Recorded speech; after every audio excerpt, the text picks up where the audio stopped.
திரு Nainar Nagendran statement கேட்டிங்களா? இந்த ரெய்டுக்கெல்லாம் முன்னாடி பாஜக இருக்குன்னு ஒரு ஒப்புதல் வாக்குமூலம் இல்லை ஒரு வகையில் பார்த்தா சார். அதாவது அவர் அதிமுகவில் பல ஆண்டு காலம் அதிமுகவில் தான் அவர் அரசியல் வாழ்க்கையை ஆரம்பித்தது. 2 முறையோ 3 முறையோ அமைச்சராக இருந்திருக்கிறார். நான் கேட்டதுக்கு இது பதில் இல்லையே. இல்லை நான் சொல்கிறேன் நீ கேட்ட உடனே ஒரே வார்த்தையில் பதில் சொன்னால் அது எப்படி விளக்கமும் சொல்லணும்ல அதுக்கு. அதனால் அவர் ஒரு நல்ல எண்ணத்தை அடிப்படையில் இன்றைக்கி அதிமுகவுக்கும் ஒரு பார்ட்னர் தேவைப்படுது. தனியாக அவங்களால, ஏன்னா உள்கட்சியில் அந்த கட்சியிலேயே நிறைய பிரச்சனை இருக்குது. அந்த பிரச்சனையை மற்றவங்க பார்க்குறது ஒரு கோணத்தில் பார்க்கலாம், அதெல்லாம் ஒன்றும் கிடையாது. மதுரை, தஞ்சாவூர், திருநெல்வேலி, தூத்துக்குடி, கன்னியாகுமரி இந்த மாவட்டங்களெல்லாம் எங்களுக்கு நிறைய செல்வாக்கு இருக்குது அப்படின்னு எடப்பாடி அணியினர் இப்போ இருக்கிற அதிமுகவினர் சொல்லலாம். ஆனால் கிரவுண்ட் ரியாலிட்டி என்னென்னா அது அப்படி அல்ல. அந்த வாக்குகள் பூரா அதிமுகவுக்கு எதிராக போய் முடியும். அது அங்கே போயிட்டு வந்தவங்க, அங்கே கள நிலவரத்தை ஆய்ந்தவங்களுக்கு எங்கே சவுத்தில் அப்படி இருக்கும் பொழுது அதிமுக தனியாக நின்று அவங்க கண்டிப்பாக சைன் பண்ண முடியாது. டிஎம்கேவை பொறுத்தவரையில் கழுத்துக்கு இருக்குது அலிகேஷன்ஸ், அதுக்கு மேலே ஆன்டி இன்கம்பரன்சி நிறைய. பிஜேபி கூட தானே இருந்தது, சவுத்தில் என்ன வாழ்ந்துச்சு? எப்போ கூட இருந்தது? முதல்ல எப்போ இருந்தது கூட? 21 தேர்தலில், சட்டமன்ற தேர்தல் 21 தேர்தலில் இருந்தது. அதிமுக கூட்டணி வச்சிருந்தா அதான் நடந்திருக்கும். இல்லைங்க, இப்போ அதிமுக கூட்டணியில் தான் பிஜேபி இருந்துச்சு. இல்லை, ஓபிஎஸும் கட்சியிலேயே இருந்தார். ஓபிஎஸ் எங்கே இருந்தார்? இப்போ நடந்த தேர்தலில், இப்போ நீங்கள் சட்டமன்ற தேர்தல் சொல்கிறீங்களோ? ஆமாம், சட்டமன்ற தேர்தலில் எல்லாம் பிஜேபி கூட தானே இருந்துச்சு. என்ன அதில் ஓட்டு அதிமுக கணக்கு என்னன்னா, பிஜேபி கூட இருந்தால் ஒரு ஓட்டு வருதுன்னா 2 ஓட்டு போகுது. அது அவங்க அது தப்பு, அது தப்பாகவே கணக்கு போட்டுக்கிட்டு இருக்காங்க. அது அப்படி இல்லை. உண்மையிலே பிஜேபிக்கு ஓட்டு பலம் அதிகரித்திருக்கிறது. அதனுடைய செல்வாக்கு வளர்ந்து கொண்டு இருக்கிறது. ஏன்னா இப்போ நீங்கள் அகில இந்திய அளவில் நீங்கள் எடுத்து பார்த்தீங்கன்னா எல்லாமே பிராந்திய கட்சிகள் தான் இருந்தது. எல்லா பிராந்திய கட்சிகளும் எப்படி குறைந்து பாஜக வளர்ந்து கொண்டு இருக்கிறதோ அதை போல் தமிழ்நாட்டிலையும் வளரக்கூடிய காலத்தை நோக்கி இப்போ இயல்பாக மூவ் ஆகிட்டு கொண்டு இருக்கிறது பிஜேபி. அது எல்லாரும் அதை அவங்களுக்கு பிடிக்கல சார். ஜெயக்குமார் நான் ஒட்டுமொத்த அதிமுக சார்பாக பேசுகிறேன், கூட்டணி இல்லைங்கிறார்.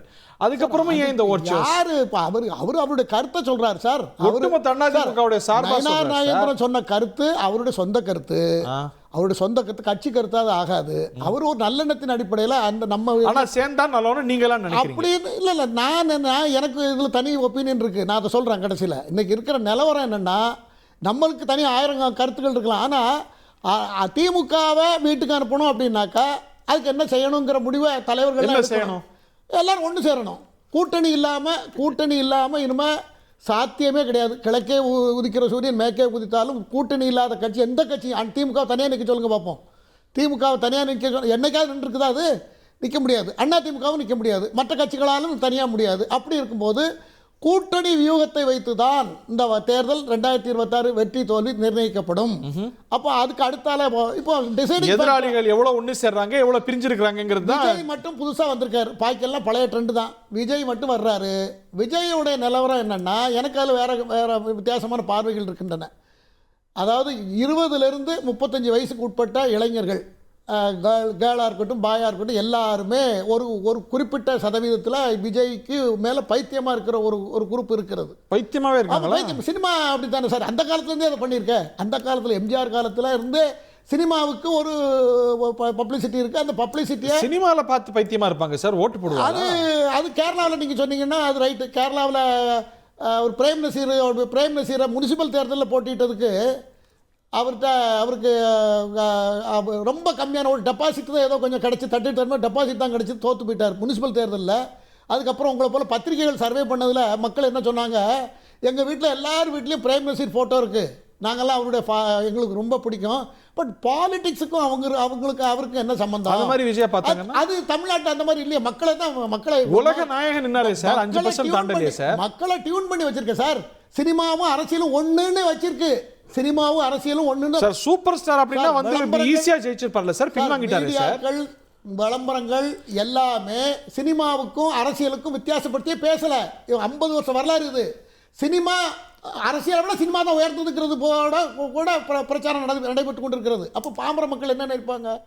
இதுதான் உண்மை போல ஒருத்தர் சினிமாவில் ஒரு 1000 பேரை 100 பேரை 1000 அடி சார் மலையில ரொம்ப குறைச்சு மதிப்பிடுறீங்களோன்னு தோணுது சார் மக்கள். 1000 அடிக்கு உயர்ந்து ஒரு மலையில குதிச்சு கீழே விழுந்து எல்லாத்தையும் அடிக்கிறாரு அப்படிங்கிறது சினிமாவில் நடக்கும். ஆனால் நிஜ வாழ்க்கையில் நடக்காதுன்னு மக்களுக்குன்னு தெரியல. அதனால சினிமா மாயையில் இருக்காங்க கொஞ்சம் பேர்.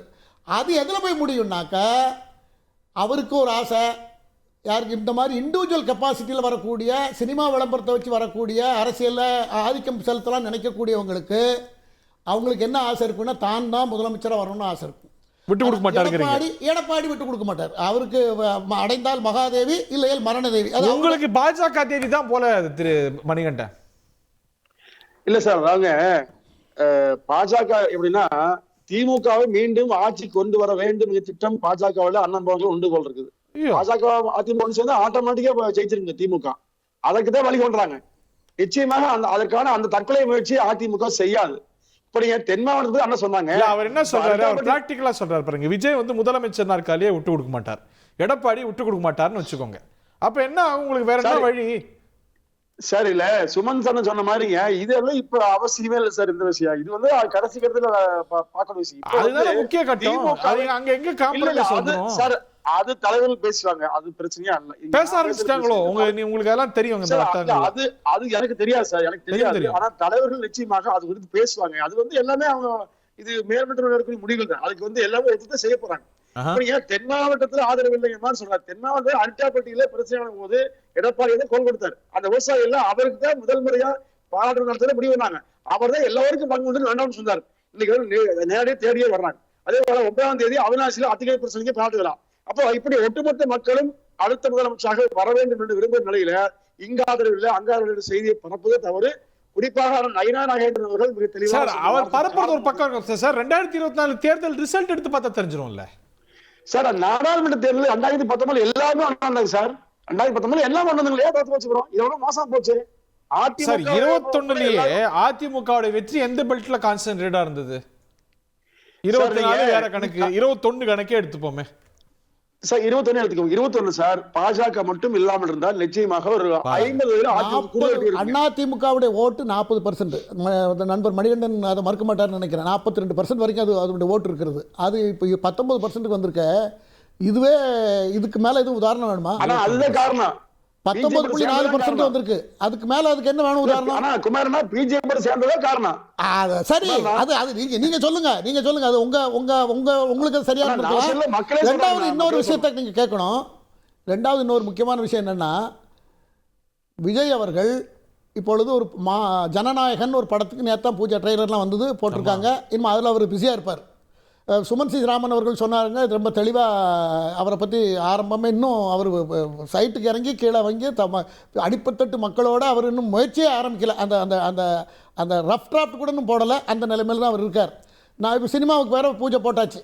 இன்னும் அவர் சினிமாவில் அவர் கான்சன்ட்ரேட் பண்ணி ஆகணும். அப்போ திரும்ப கமலஹாசன் மாதிரியே கமலஹாசன் எப்படி அந்த அரசியல் எப்படி எடுத்துட்டு போறாரு இல்ல சார். இப்ப நடிச்செல்லாம் முடிச்சிட்டாருன்னு கேள்விப்பட்டேன். இது வந்து வெறும் டப்பிங் எல்லாம் தான் பாக்கி. நேத்து வந்தது கம்பீரன் சாருக்கு இன்னும் பெட்டரா தெரியும். அது ஏதோ ஒண்ணு இல்ல அது உலக நாயகனுக்கு இருக்கக்கூடிய ரசிகர்கள்ங்கிறது அவங்க ஏஜ் குரூப் வேற. இவருக்கு 2K கிட்ஸ் வந்து பெரிய அளவுல பெருங்கூட்டம் இருக்காங்க. ஃபர்ஸ்ட் டைம் வோட்டர்ஸ் இருக்காங்க. ரெண்டையும் ஒப்பிட முடியாது. முதல்ல இவருக்கான கூட்டம் வேற, ஒரு 2 பாயிண்ட் சொல்லிட்டு முடிச்சிடுறேன். அதாவது இது இருக்கு. ஆனாலும் அது இவருடைய பாங்கு பாணி எல்லாமே. நேற்று கூட என்ன பண்ணியிருக்காரு, கவர்னர் வந்து டீ பார்ட்டிக்கு கூப்பிட்டுருக்காரு.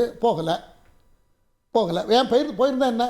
ஒரு கட்சி சொல்லிட்டோம்ல, நம்ம கவர்னரே தேவையில்லை. அப்ப ஏன் டீ பார்ட்டி போனீங்க கேட்பாங்க. கவர்னர் தேவையில்லை.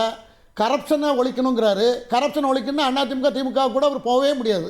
கரப்ஷனை ஒழிக்கணும்னு அவர் ஒரு ஸ்டாண்ட் எடுத்தாருன்னு இங்கே சொன்னதை காப்பாற்றணும்னு நினைச்சாருன்னா டிஎம்கே கூட ஏடிஎம்கே கூட போக முடியுமா? அது இந்த கேள்வி எல்லாத்தையும் முன்வைக்கணும்னு நினைக்கிறேன். இப்போ வந்து கரப்ஷன் எதிர்க்கிறேங்கிறாரு. இப்போ நீங்க வந்து போய் திமுக பத்தி விமர்சிக்கும் போது அதிமுக ஒழுங்கா யார் தண்டிக்கப்பட்டா இந்த கேள்வியெல்லாம் அவர் எதிர்கொள்ள நேரிடும் இல்லை. அந்த சங்கடத்தை எப்படி தவிர்ப்பார்?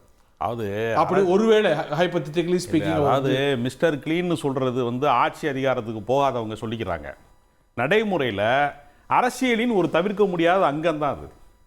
நீங்க வந்து ஊழலற்ற அரசியல் அப்படிங்கிறது வந்து ஒரு முழக்கத்துக்கு, மேடை முழக்கத்துக்கு மட்டும்தான். பிராக்டிக்கலா அப்படி ஒண்ணு கிடையாது. புது சக்தி ஒரு முதல் தேர்தலே காம்ப்ரமைஸ் செஞ்சுக்கும் போது காம்ப்ரமைஸ் கிடையாதுங்க. யதார்த்தத்தை கூட்டணிங்கிறது காம்ப்ரமைஸ் தானே. கூட்டணிங்கிறது காம்ப்ரமைஸ் கிடையாது. தன்னுடைய கருத்தை நிலைநாட்டுவதற்கு, ஜனநாயகத்தில் ஒரு குடையின் கீழ் மக்களை திரட்டுவதற்கு ஒரு அணி சேர்க்கிறது. இப்ப காங்கிரஸ் ஒரு மதச்சார்பற்ற சக்தி, அவங்க ஏன் தனித்து போட்டியிடாம எல்லா மாநில கட்சிகளையும் ஒருங்கிணைக்கிறாங்கன்னா வலிமை பெற வேண்டும் என்பதற்காக தான் ஒருங்கிணைக்கிறாங்க. எல்லா கட்சிகளும் கூட்டணி என்பது என்னன்னா, தன்னுடைய வலிமை என்பது போதுமானதாக இல்லை என்கிற இடம் வந்துவிடக் கூடாது, எதிரியை வீழ்த்த வேண்டும் என்கிற போது கூட்டணியினுடைய வலிமையோடு சேர்த்து வீழ்த்த வேண்டும், அது ஒரு பெரும் வலிமை வர வேண்டும்ங்கிறக்காக தான் செய்யறாங்க.